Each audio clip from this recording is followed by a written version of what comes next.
For this evening's Dhamma talk, I'm responding to one of the emails which I get from time to time. Rather, I don't get it sent to our society here, because if ever I had an email address, there'd be even less chance to meditate, even less chance to sleep. But the email which was sent to our society asked me to talk some more about what we call in Buddhism right view. It is part of the Eightfold Path, but more than that, it is part of the foundation of Buddhist practice. What do actually Buddhists believe, or rather, what is their view? How do they go about things? What is the framework for their lives? And this is the subject of right view. But it needs to be emphasized, first of all, that right view, you can call it a set of beliefs or dogmas, but it's not so much a belief, but a framework for finding out.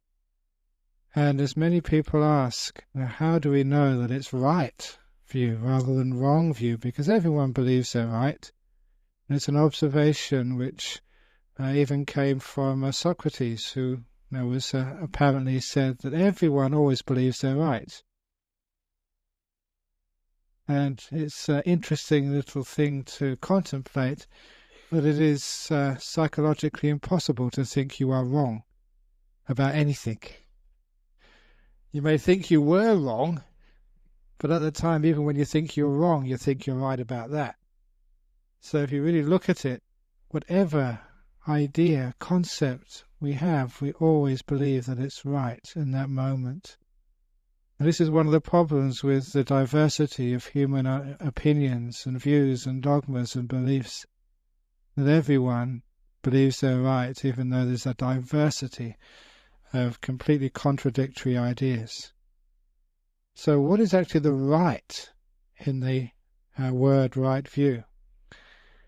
And one of the teachings which really meant a lot to me when I was a young Buddhist, which really gave me an inspiration and also a means to separate out those types of ideas which were not going to be helpful and from those which were helpful, was a saying of the Buddha that whatever is right view, whatever is truth, whatever is the teachings of the Buddha, you can know them by their results. They should turn you away from some of the bad things like attachments.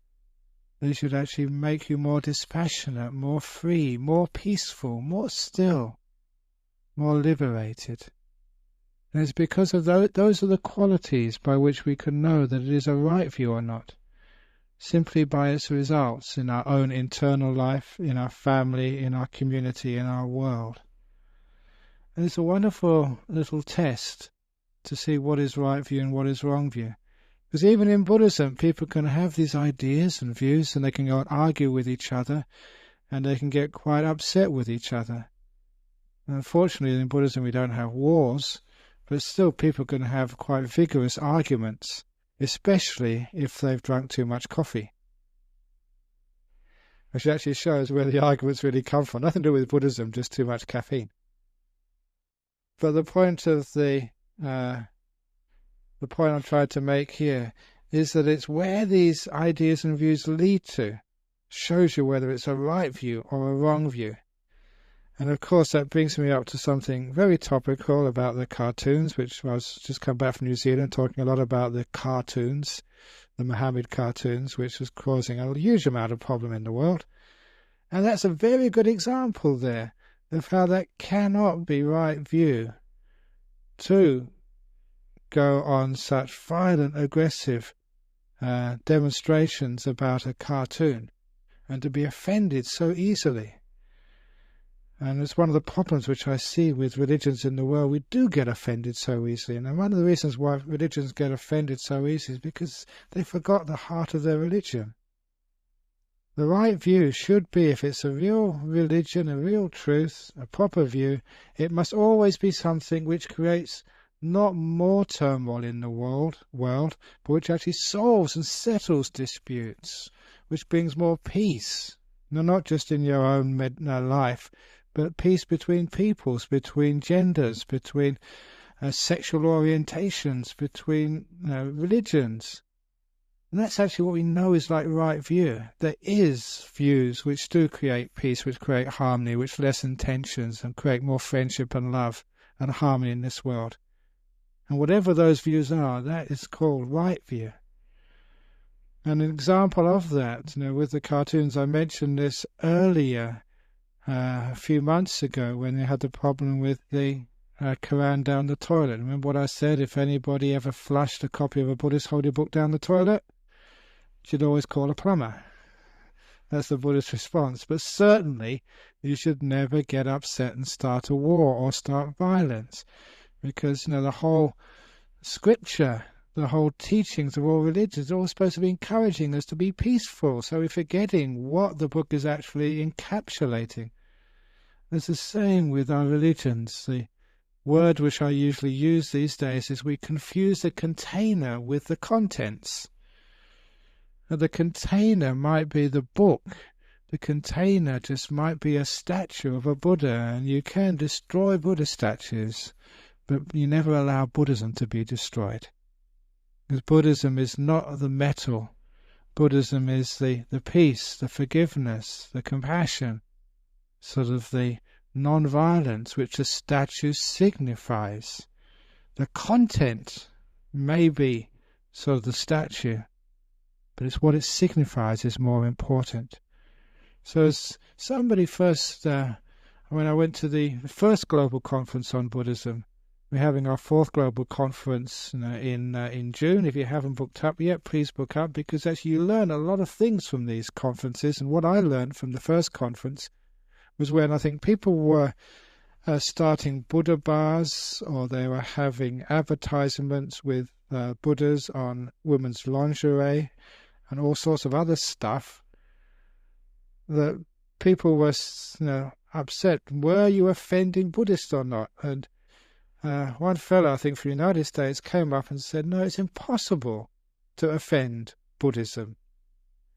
And he made a very good point. This is what I learned from these conferences. I learned that, just the message, the right view of Buddhism is, how can you get offended? Because being offended by itself is wrong view. It's missing the point.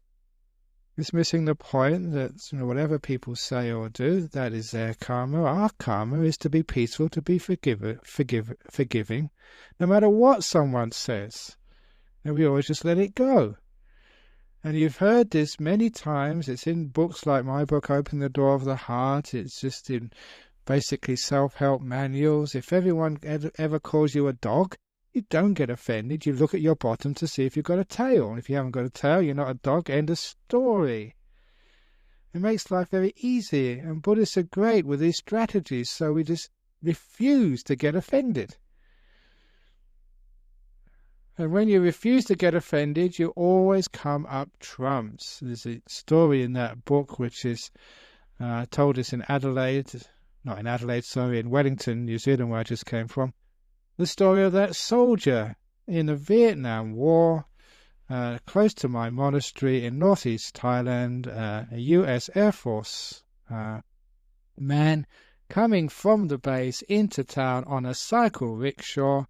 Halfway on the journey, he passed a bar where many of his friends were getting drunk, as his passenger was this big black Afro-American soldier. And because his friends were getting drunk, they shouted out, "Where are you taking that filthy dog to?" pointing at the US soldier. And that would have been a fight if the soldier had understood Thai. But the soldier was just looking around, enjoying the scenery with a smile on his face. The driver thought the guy doesn't understand Thai, so decided to have some more fun. And pointing to his passenger in the back, he said, "I'm taking this filthy, dirty mongrel, throwing him in the river in town for a good wash." And everybody laughed, except the soldier, who just was peacefully enjoying the ride. And when they got to town, the soldier got out of the rickshaw and started walking away without paying. And when the rickshaw driver shouted out after him, "Now where's my money, my fare?" the soldier turned around and said in perfect Thai, dogs don't have money. Now that's how we deal with offence. You can see, now that's an example of right view, because that actually doesn't create any arguments, any fights, and it also saves you a lot of money. So right view is something which solves the problems of the world, which doesn't create new problems. So you can always know right view and also the right speech and right actions by its results. If it does create more turmoil, more anxiety, just more separation between people, you've obviously not seeing it right. There's always other ways to deal with the problems of life. And one of the troubles is that sometimes when we have stories like this, people try and imitate them, and it never works. It's not the story which you should imitate. It is the meaning behind it. The story also is like a container. It's the contents. What's really important, what's contained in these stories. And this is actually what we mean by right view. You can talk about words and theories like reincarnation or karma, but it's actually what this holds inside of it. That's the essence, the meaning. And if you understand the difference between the container and the contents, or the other simile we use in Buddhism, the signpost and where the destination, the map and the territory, you know those differences, then you'll never get confused between the dogma and the right view. Dogma, whether it's the Buddhist scriptures, whether it's a story which you hear from monks like myself or Sister Wayama, or which you read about Ajahn Chah, or the books or the Buddha statue, or all the rituals and the stuff which we do in this temple, these are never to be confused with the contents. Once you understand that, it's easy why we can't be offended. How can you be offended? What people say about you as a monk, what people say about you as a person, as a wife, as a husband. Because it's only when we forget that it's the peace and harmony which is the most important thing. And then we decide, no, if peace and harmony is the most important thing, that's what I'm going to keep in my heart. That's what I'm going to make most important. Even as a kid, you used to say, sticks and stones break my bones, words will never hurt me. But these days, people just forget about things like that. So it's great to have a teaching which separates out what real right view is from dogma. And we know it's right view because it creates peace and harmony and freedom in our world. We know the signposts, we know where it's pointing to. So actually, what is this sort of type of right view, which actually leads to peace and harmony? Again, it's the priorities of what's really important in life, but it's also understanding that each one of us, when we go to the idea of karma and rebirth, the idea of karma is that each one of you is responsible for your own actions. You are in charge, which means that you don't have to be always manipulated by the bad words of other people or by their actions. When you understand the law of karma, it means you are responsible. You make your own karma. As it says in the Buddha, that you are the owner of your karma. What it means is that no one can actually upset you unless you let them upset you.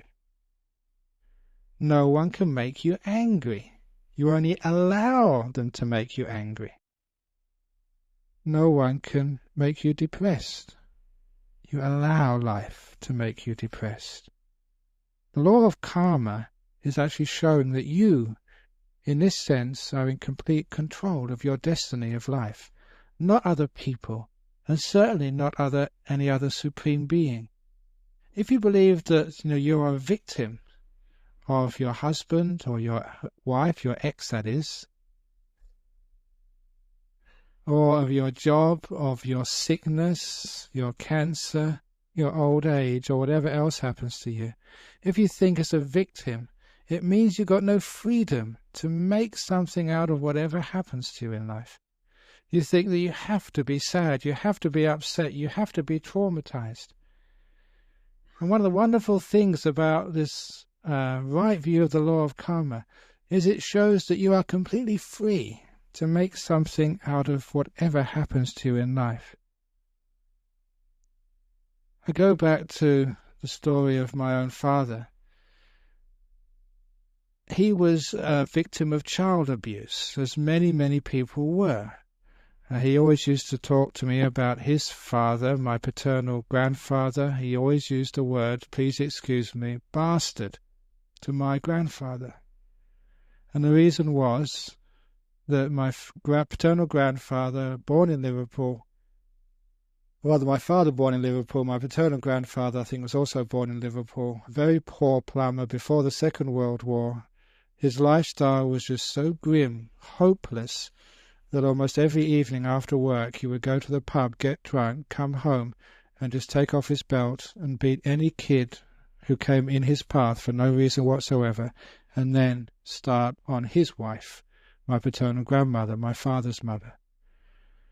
It was domestic abuse, which was not uncommon.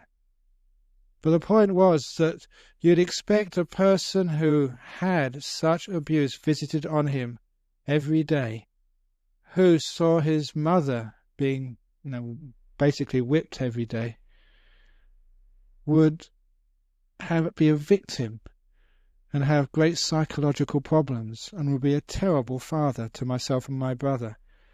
But the opposite happened, even though he was in that terrible childhood of poverty, of violence, which they're not much love at all. I remember him telling me once, said when he was on the end of the belt, he made a resolution, if ever he had children, he would never ever do that. When he realized how bad it was, he actually learned from that and became one of the most kind and loving fathers you could imagine. Now, what the point of that story is that you are never a victim of your circumstances. The right view of karma is telling you that, it's a tough one to deal with when you're a subject of domestic violence or childhood abuse. But it is possible. People do that. You don't need to allow that to stop your growth as a human being, to prevent your freedom and to inhibit your ability to love, to grow, to be wise, to be compassionate. The law of karma, it says, gives you that freedom. What it means is that you can never really be a victim unless you really want to be a victim, unless you allow yourself to be a victim, unless you believe you're going to be a victim. The law of karma empowers you. And this was one of the great teachings which I respected so much. Instead of complaining about your situation, instead of complaining, I've got cancer, I've just lost my child, I've just lost my job, whatever it is, there's always something one can do about the situations which life throws up at you, which actually shows why it is a right view, because that attitude will lead to peace, to freedom, to harmony. If you're always a victim and think you're a victim, then the problem lies with somebody else or with the situation or with God or with somebody else, and you always stop your own response system from growing. You just give up and hope someone else will fix up the problem for you, or you will fix them up as revenge. It's their fault. It's somebody else's fault. Now, this is actually the wrong view. The right view is something which leads to peace, harmony, growth, freedom, and of course the law of karma, when it means that you take responsibility for your actions. It's no one else's fault. If someone does a cartoon about Ajahn Brahm, or whatever it is, that I can choose not to be offended. And it's a wonderful thing when you actually take that responsibility and that freedom not to be offended. Because when you take that power, then you do become stronger. People can say things about you, they can do things about you, you refuse to be offended, which means a lot of time people don't act like that anymore. They don't push your buttons.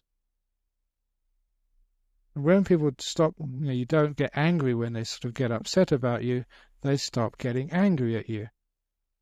It is true that we've been here 22 years in this city since I first came here. When I first came here, people would always try and abuse you as a Buddhist monk. They'd always try and stir you up, with statements such as, "You're dressed like a girl, why don't you get a proper job, or you're old enough to know better?" Which is, a common idea for Buddhist monks, because people didn't know who you were. And when anybody would shout offense, it'd make a point never to react, never to get upset. Why would I allow other people to control my happiness by these words which people shout out? And of course, that if you allow people to control your happiness, remember that time when I gave a sermon at St. George's Cathedral, and they had these two guys outside. There was a guy and a girl or something who was saying that the monks were filth, they were evil, they were leading people down the wrong path into hell. They were the born-again Christians who were basically shouting themselves hoarse, but they were being completely ignored. And what a wonderful response that is. Instead of going up and arguing, or sort of saying that you're more evil than I am. No, you're the more evil. No, you're the more evil. Than having a fight, when you don't allow people to control your happiness, they can actually shout as much as they like, and the whole thing finishes. There's a wonderful thing about the passivity of Buddhism, which comes from right view, is that we just keep going on and on, growing, without needing to make a big fuss and bother, without needing to say, we want to protect our rights. We don't need to do that. By empowering every individual just to be who they are, to value peace rather than any dogma, we're actually creating these wonderful causes for growth in the world. Right view is what leads to such growth, to peace, to harmony.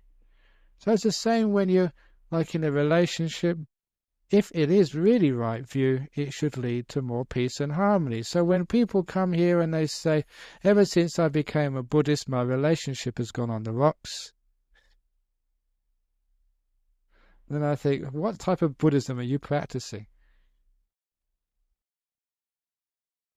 Because if you really understand these teachings, you should be a much softer, gentler, more beautiful husband. You should be a much more tender, caring, sensitive wife. Isn't it that what I'm saying, right view, is what leads to peace and harmony? But my goodness, you've got to live with your wife. You've got to live with your husband. So surely, can't you make a better job of it? And so, right view is also, for example, learning how to speak in appropriate ways. Ways which lead to peace and harmony in the world. So we can actually use our speech in ways which are conducive to our own benefit and the benefit of all other beings. So it's amazing just how harsh people's speech is. And sort of kill all the Westerners or whatever those fanatics were saying, or blow up something. And what does that do to you when you hear that sort of speech? What does it do to you when you hear critical speech in your home? What does it do to your kids when they hear that type of speech? That sort of types of speech, is it conducive to peace and harmony in this world? To actually to show how we can live with each other.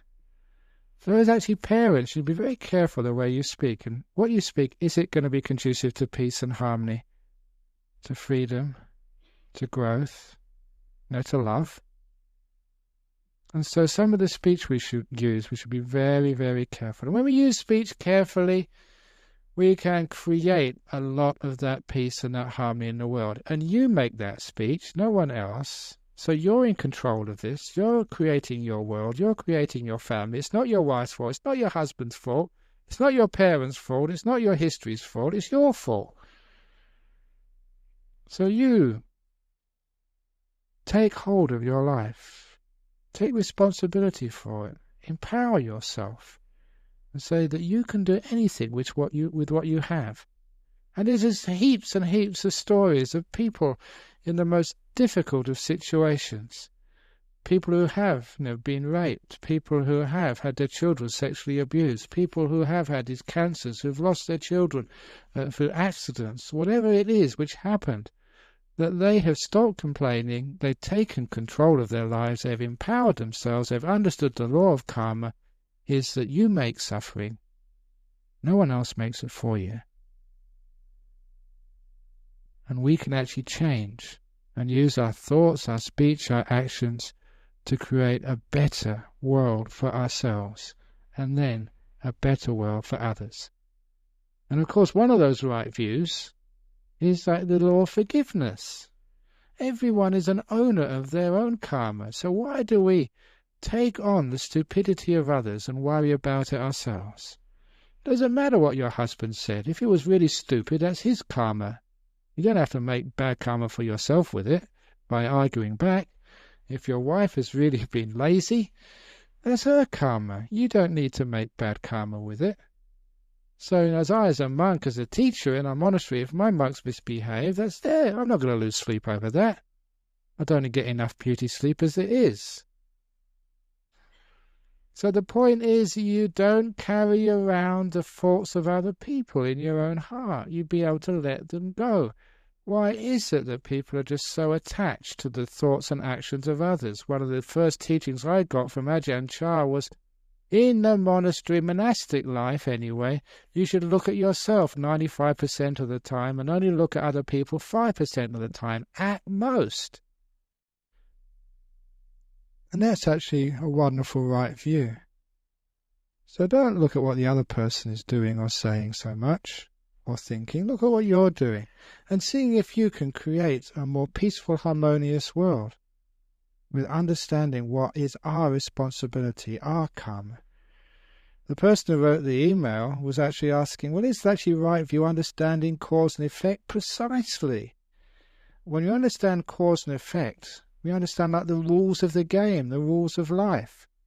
Now, why do these things happen to me? People keep asking. And when you actually use a bit of mindfulness, a bit of reflection, a bit of clarity, you see why they happen to you. It's the result of your karma. And if we can only see that, we can understand, right, this is what's happening. The karma of the past creates the present reality of now. The karma which I'm making now, the way I react to these situations, is how I'm going to be creating the peace or the turmoil of my future. So it's what we're always doing now becomes the most important thing. This is the result of some cause and effect process. But how I react, and that is what's going to happen in the future. That's how I'm going to create my future.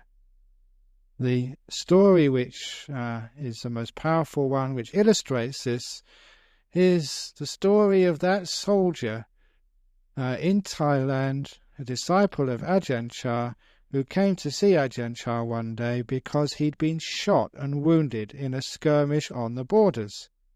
So he wanted to find out, why have I got such bad luck? I've got this terrible injury. What karma have I done in the past that I've been shot like this? And Ajahn Chah, with his great wisdom, looked into his past and saw the karmic cause of that injury.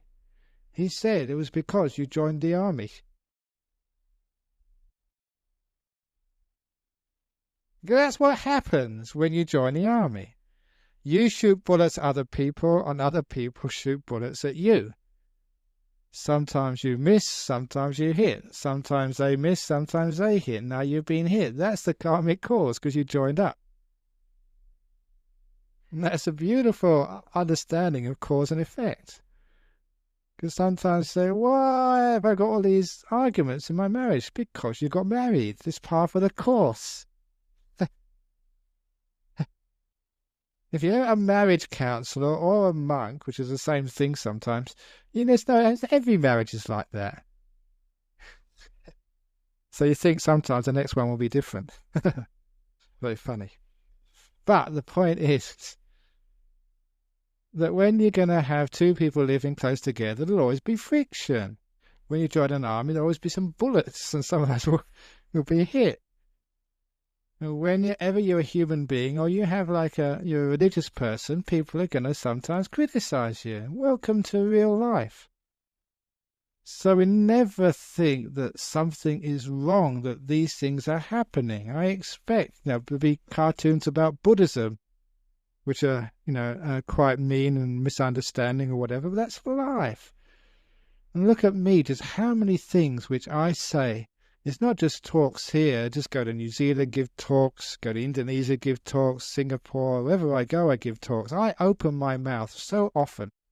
It's only the law of probability. Sometimes I'm going to say something which offends somebody. I just can't help it.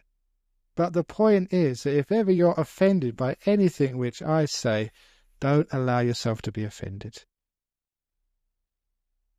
Because why is it that people they give up the beautiful teachings because I say a stupid joke or whatever? That's my big weakness, my jokes. And they're just like cartoons. Make a cartoon, somebody will be offended. Fortunately, I'm in a religion where people don't try and blow me up afterwards. So I'd hate to be sort of, a teacher of another religion. I'll be dead by now. There's jokes which I've said. But the point is, well, don't be offended. And if some people don't get upset at you, you don't need to feel bad about that, because that's part of the course. There's not one human being in this world which doesn't get criticized for making a mistake. One of the wonderful things about Buddhism, one of the wonderful right views, is it's all right to make a mistake. We're human beings. That's what we're here for, to learn. Perhaps it was because I was a school teacher that I understood how education works, and I look very often at this life in the paradigm as an education experience. We're here in this human existence to learn, to grow. And a school has to allow children to make mistakes. If they never made mistakes on the test would be too easy. And the teacher wouldn't have actually pitched the questions at the right level. And the idea is actually to test people, make mistakes, to learn, to grow. Though if you've never made any mistakes in life, then you're missing out on growth. It's from mistakes where we learn, where we grow, become better human beings. So we expect people to make mistakes. And what a wonderful thing it is to allow yourself to make mistakes. And don't feel so bad about it. Number one, it means you don't hide the mistakes, you're not in denial. I remember some time ago, I asked people, is there anyone in this room who is perfect? It's amazing how many people put their hand up. It's just in complete denial. Egotistic, arrogant, good-for-nothings. There's no one in this world who's perfect. Not even a Buddha sometimes even a Buddha made mistakes sometimes. And this is a wonderful thing to see, that you can make mistakes, worldly mistakes. And you can forgive. What a beautiful thing forgiveness is. And if we can have the right view of forgiveness, what it means is we acknowledge everybody is learning. And we can acknowledge that, sure, mistakes are made, but there's something else which is happening at the same time. And we never allow the mistakes to hide the wonderful things which are happening. We keep everything in perspective, as in that simile of the brick wall. Never destroy a wall because of 2 bad bricks. There's 998 good bricks there as well. Now you know that story because I've said that many times. Now that is right view, a very good example of right view. Why is it right view? Because it really focuses on on the reality of our lives. We understand the reason why, the karmic reason why we make 2 bad bricks is because if you lay 1,000 bricks, there's 1 or 2 bricks have to be wrong. That's par of the course. And number 2, we can forgive the 2 bad bricks because we can see the beautiful bricks as well. We see real life. And we're in control. We can do that. We can embrace and accept, and it leads to peace. It leads to forgiveness, to compassion, this wonderful embracing of life as it is. So that's why it's right view. It leads to peace and harmony in this world. So This is the law of karma. We also understand one of the other teachings of rebirth, of right view, is rebirth. That's a fundamental teaching, reincarnation. It means you always got another chance. If you stuff up this life, don't worry, you can have another go next time round. It would be a terrible thing, I think, if you only had one go at life. Because many of you, if you're especially over 40 or 50, you think, oh my goodness, is this it? You're already over the hill, you're on the way out. Oh my goodness, where's it all gone? Isn't it wonderful? You can have another try. You get sort of like another ticket to go around again. But also it understands that the process of learning, of actually becoming a full human being who understands the nature of life and who can create peace and freedom in their own heart, is not something which you can just do in one lifetime. It's just too much to learn, just too much to understand.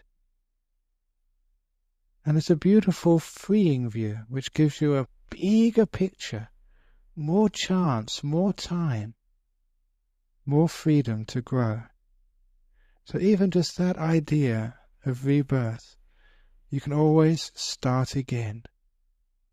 The wonderful thing of life, from forgiveness, is the ability to start again, do it again, maybe this time better. That's what we call growth. And that's why I love that teaching of rebirth. It means that you can always have another try. Doesn't matter how many times you fail, you can always get up and try again. Fail, try again, keep on going. Because I know from my own experience in life, doesn't matter how many times you fail, as long as you never give up, you must always succeed.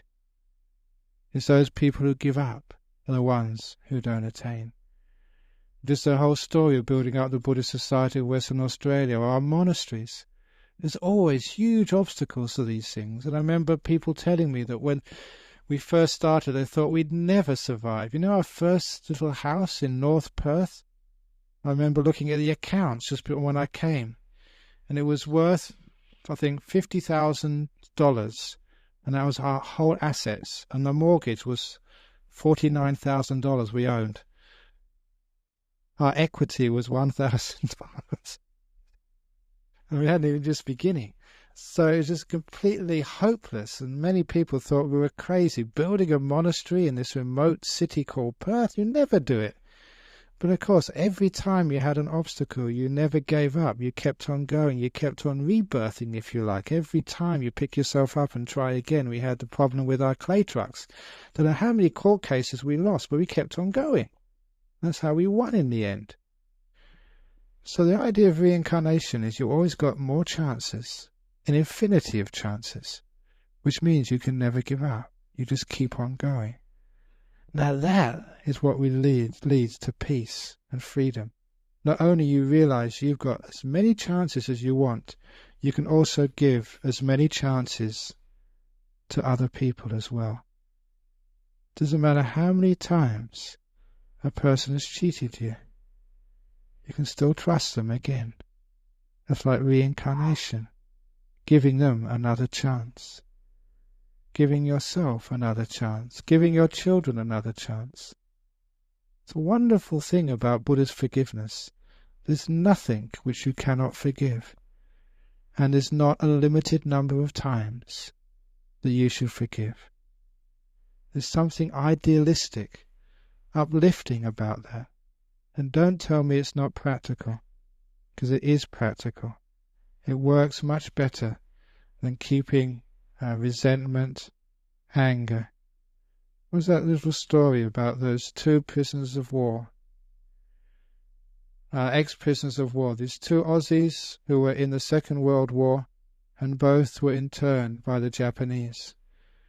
And when they met at a reunion, one said to the other, "Have you forgiven the Japanese for what they did to us and our friends?" And one of these old diggers said, "No, I can never forgive them. What I saw, what they did, never. What about you?" And the other old Australian soldiers said, I forgave them years ago. You, my friend, are still in the prison of war camp because you have yet to forgive. It's a powerful little dialogue. Until you forgive, you're still back there being tortured by whatever happened to you. Wonderful thing about Buddhism, we can forgive simply because we understood each one of us owns our karma. I don't own my torturer's karma. I only own my karma. And if I forgive, I own that forgiveness and the freedom which comes from it. I own that peace. You own what you make. You don't own what other people make. Your salary which goes into the bank is what you own. You don't own what I earn. Fortunately, because I don't get paid.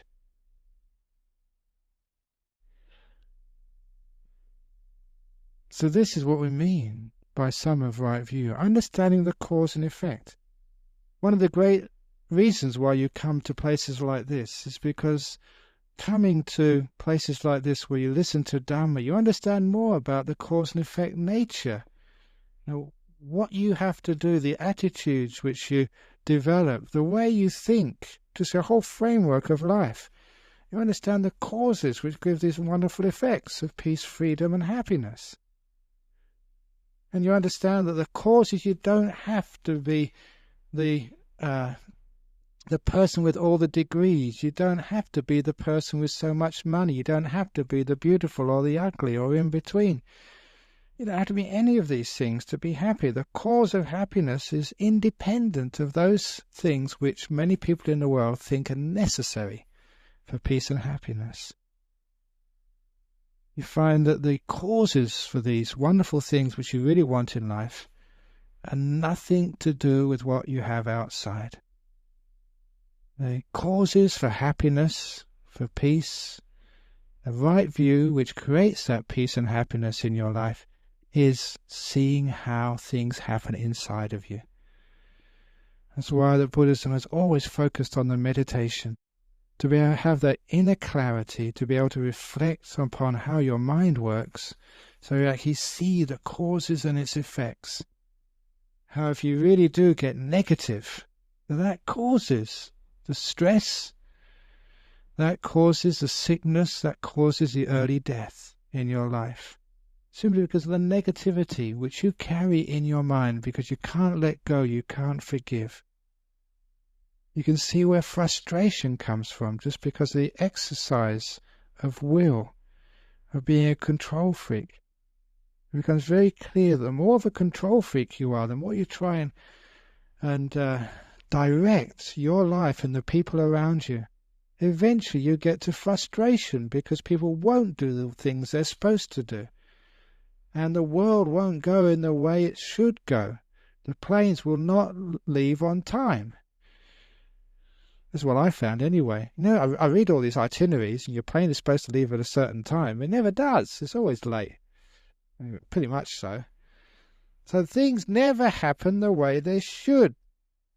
This Buddhist society, the Buddhist society doesn't run the way it should.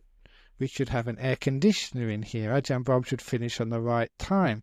We should actually tell the right date of our AGM. The computer should never crash. We put a lot of money in those computers. All these sorts of things. Why do you get frustrated? It's because of unrealistic expectations. Basically, willpower.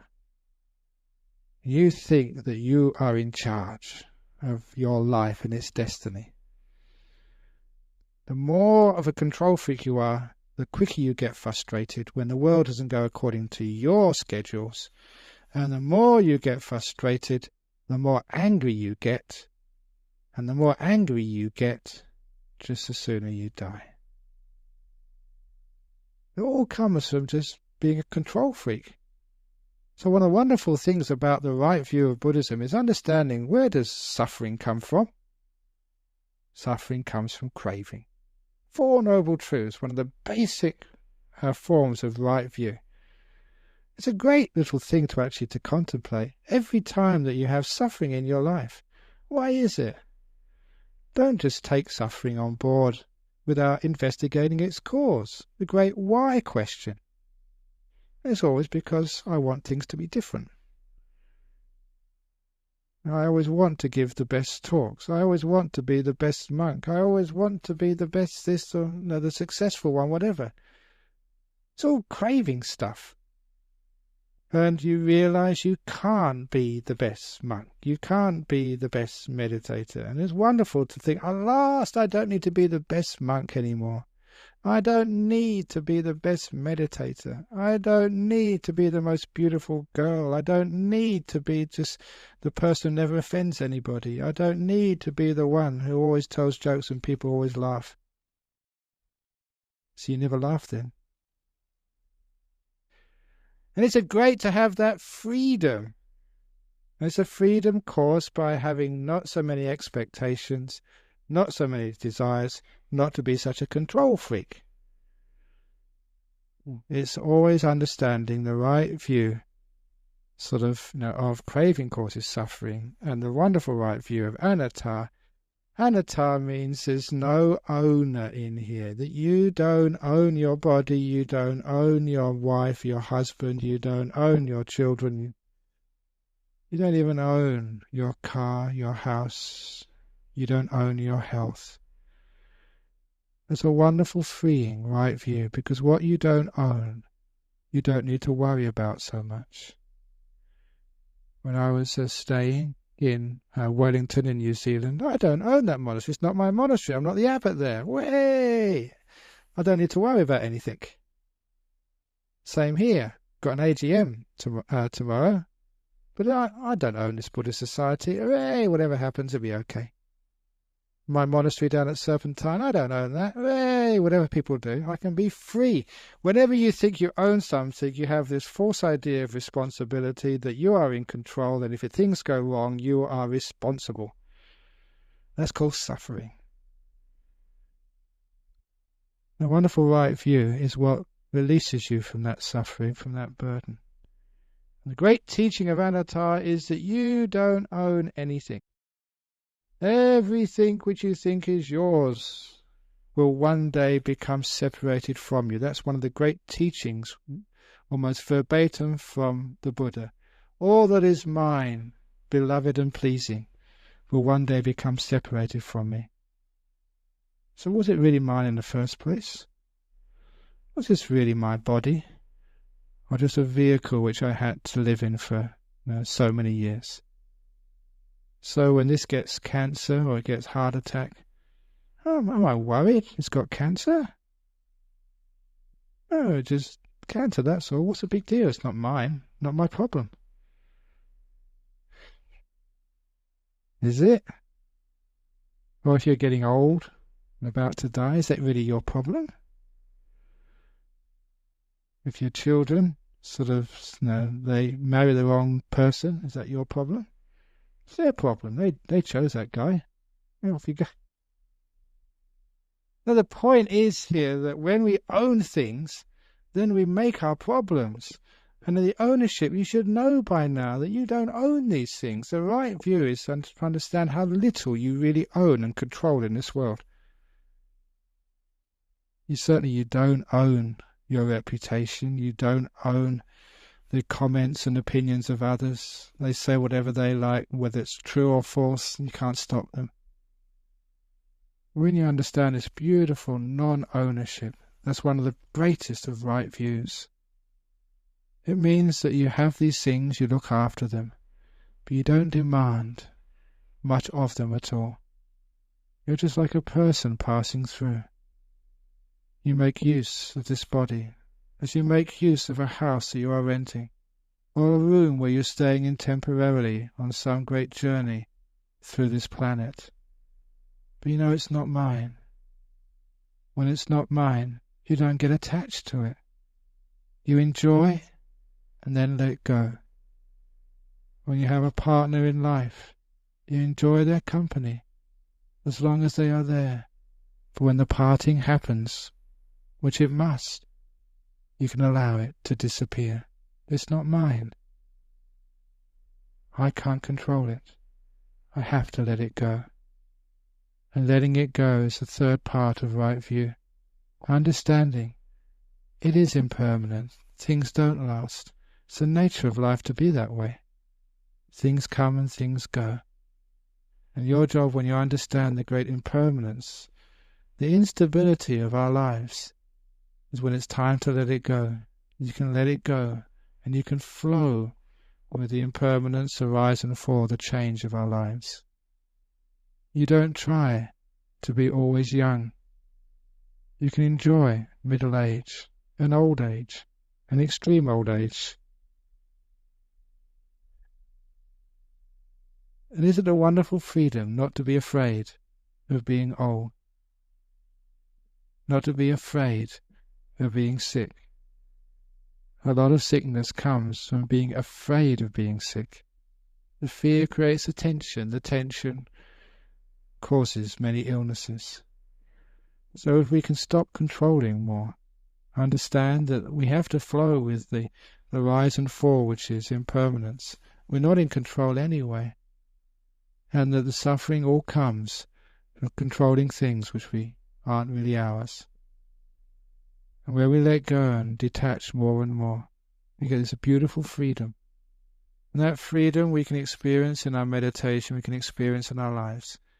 The freedom which doesn't hold. The freedom which can hear the opinions of others and then drop them immediately. Which is never offended. Because it's words which come up. Often say if someone calls you an idiot, the only reason you get offended is because you start thinking they may be right. If you realize from the outset they are wrong, you can never be offended. So when we don't own the words, we allow them to just flow through in one ear and out the other, as they say. If they're good words, we can keep them. If they're bad words, we can let them all through. Instead of just keeping the bad words and forgetting the good words. We can actually learn how to let go of life. Learn how to flow with its impermanence, with its change. Not to demand what life can't give us. We understand the cause and effect process. And understand that we can give another chance every day. We can understand rebirth, karma, cause and effect, the impermanent suffering and non-self, and thereby